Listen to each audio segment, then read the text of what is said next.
Good afternoon to you. Today we will continue with the Constitution, Election Commission. As you know, in the last class, we saw a different topic, that is the controversial bills, farm bills, and their constitutional aspects, especially with reference to the discretion of President in Article 111 relating to non-money bills, and the discretion available to President in Article 74 of the Constitution. We have also seen the instances in which these discretions were used by different presidents in different times, in different circumstances. Now, we will return to our original subject, Election Commission. We have just touched the Election Commission, and as you know, the Election Commission has laid down itself certain guiding principles for the Commission. Following points you should note. I will give item wise. Kindly understand, there is only one general electoral roll for every territorial constituency for election to President and state legislatures. For election to Parliament and state legislatures. Therefore,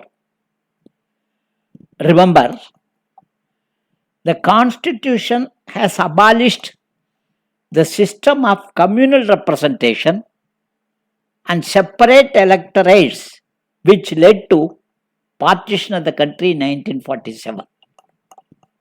So, this is the first point you should remember.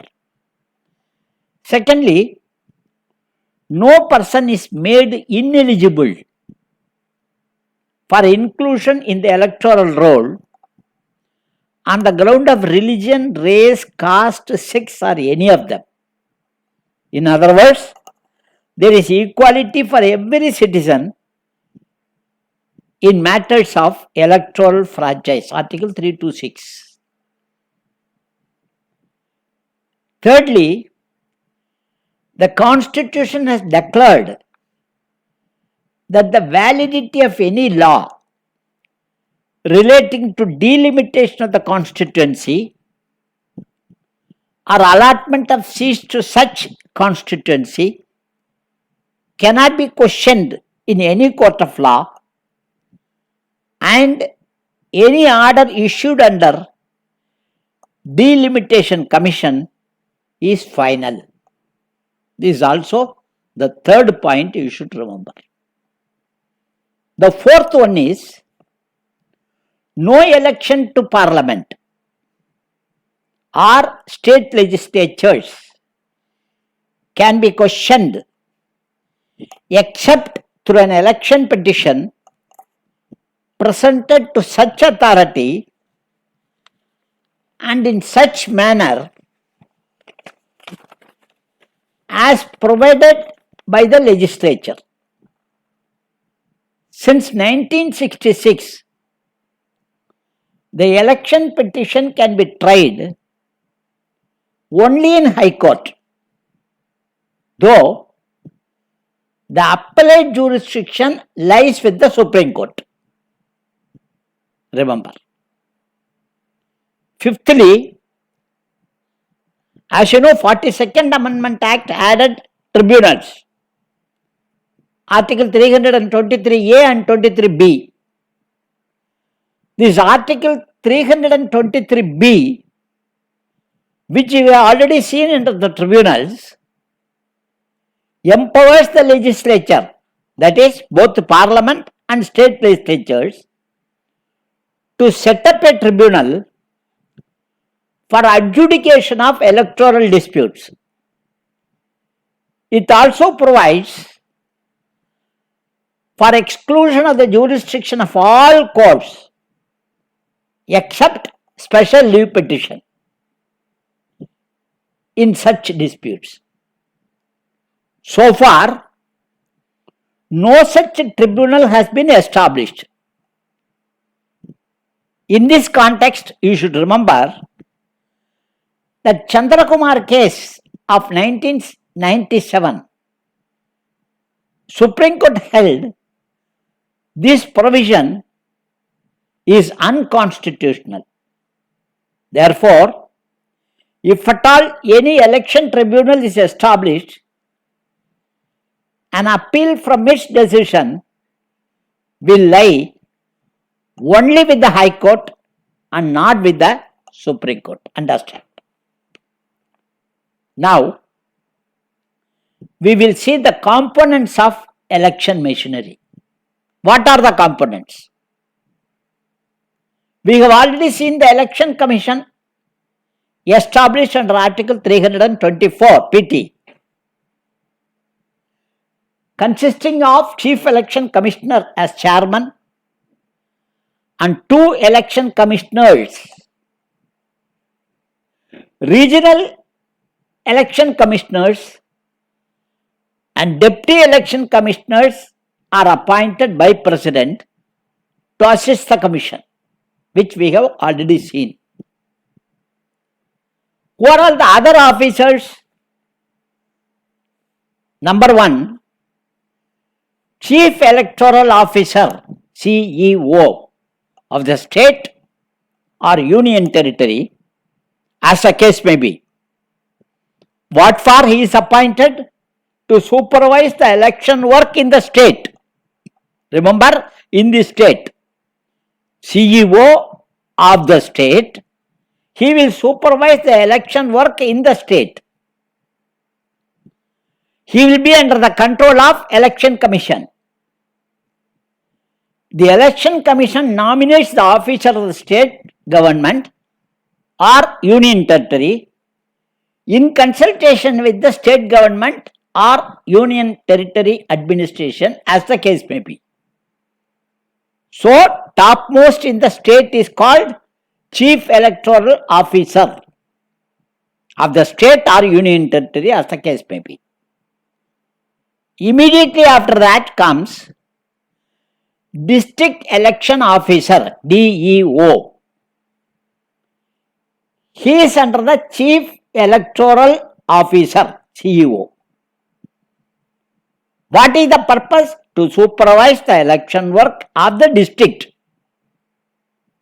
He is also a state government officer nominated by Election Commission in consultation with the state government.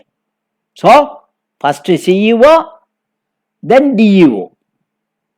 The third, very popular term, which you have come across many times, returning officer for each assembly constituency or parliamentary constituency. What is his responsibility? His responsibility to conduct election in the said parliamentary or assembly constituency.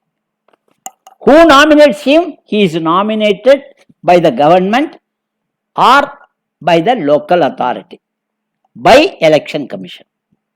Understand clearly? He is appointed by Election Commission, but the officer belongs to the state government or local authority in consultation with the state government.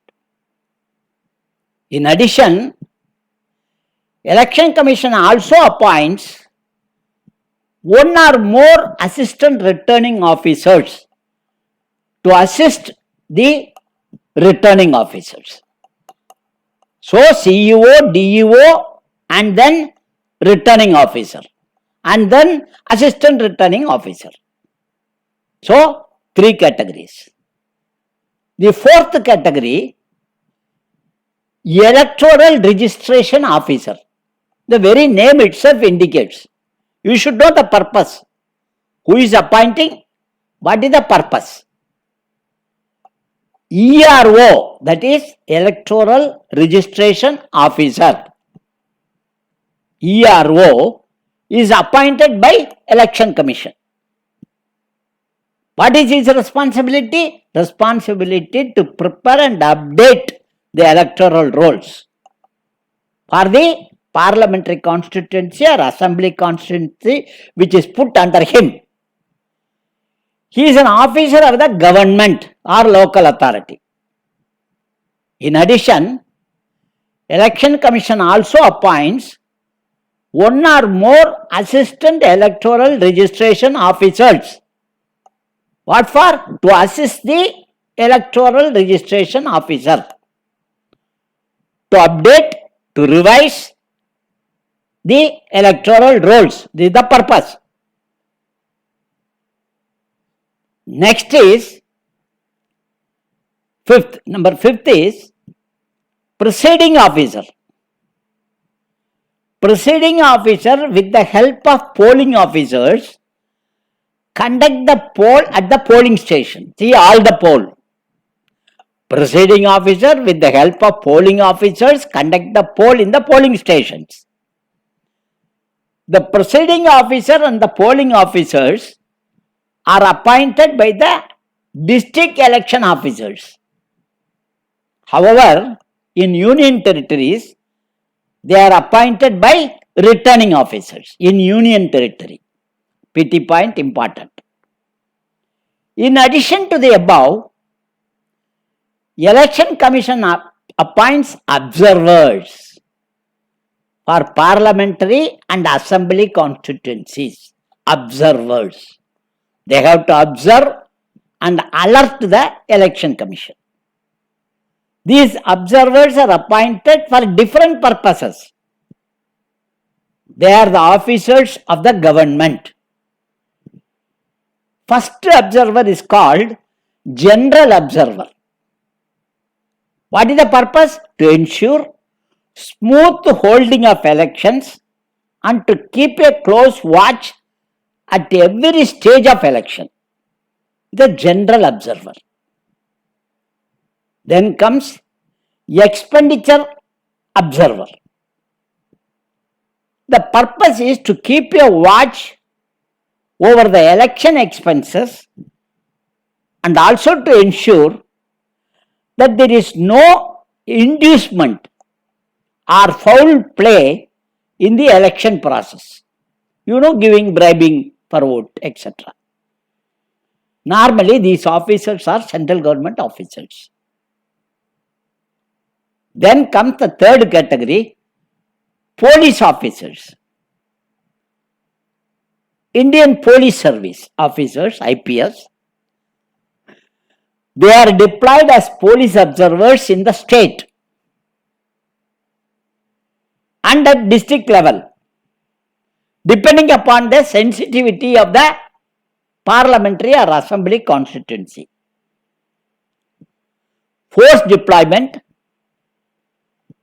law and order, coordination between the civil and police administration,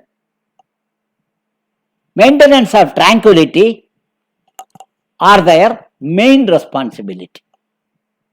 So with this we will end today's class. We will continue with the rest of the observers tomorrow in the next class. Thank you. Thank you.